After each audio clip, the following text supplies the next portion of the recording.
Hey, Tyrese, what's up? Last Game 7 in the finals, Cavs against Warriors, LeBron James against Stephen Curry. You always said that you are a LeBron James fan. What do you remember from that game? You remember watching it? How was that day for you? The day I don't necessarily remember, but yeah, I remember where I was. I remember what the game was like, the energy of the game, being with my friends and watching it all together. And there's a mixture of Cavs fans, a mixture of Warriors fans, but I think that's probably one of the greatest games I've ever been able to watch as a basketball fan, and that's what makes Game 7 so so fun. And I think that, especially for people around my age, that is the peak Game 7. So yeah, I'm excited to add to the storied history of Game 7s, and add to just the history of our game. Over here in London, Tyrese, now that I think obviously been really good at home all throughout the playoffs. You guys have now played a couple games in this building. Just how would you describe it? Sort of trying to win a game here, and sort of how do you overcome the kind of home court advantage that you've been having? Yeah, I think like we said over and over, I think the controllables are the most important thing here. Take care of the ball, rebounding, play with the right energy. I think something that's an underrated aspect of the game of basketball is momentum. And when you're on your home floor, you make a tough shot or have an alley-oop dunk or make a highlight play of some sort, it gets the crowd involved. That's momentum that goes your way, and I feel like we have that with our home court advantage as well in Indy. They have that here as well, so you got to be able to weather the storm with those momentum swinging plays, trying to create momentum stopping plays when you're on the road. That's important as well. But I think just controlling what we can is the most important thing.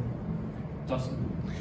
Tyrese, just how did you come out of Game 7 physically? Basically, what have you had to do over the last 2-3 days since to kind of maintain the conditioning with the calf?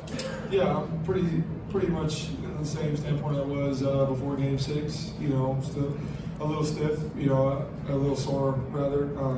Good thing I only had to play like 23 minutes, so being able to get even more treatment and do more things. So just trying to take care of it the best I can, but I'll be ready to go for Game 7. Next row back. Tyrese, we've been here for the last 7 games asking you a bunch of questions, but during the games we do the play-by-play for ESPN in Portuguese. And after you hit the game winner in Game 1, I said there's something special about those Pacers. I'm trying to figure out what is so special about those Pacers when you look back to the playoff run, the game winners, the epic game, the clutch times. What is so special about those Pacers? Yeah, I think as a group, we've just been very resilient throughout the playoffs. We're a group of guys that get along really well and are trying to do something special. And I think the expectations for this group from an external viewpoint coming into the year weren't very high. They weren't very high coming into the playoffs. They weren't very high going into the second round of the playoffs. They weren't very high in the third round. They aren't very high now. So I think we just have done a great job of just staying together. And there's not a group of guys I'd rather go to war with. I'm really excited to compete with these guys in a Game 7, and it's gonna be a lot of fun. Next row back on the left. Tyrese, Chris Hagan, Fox 59, Indianapolis.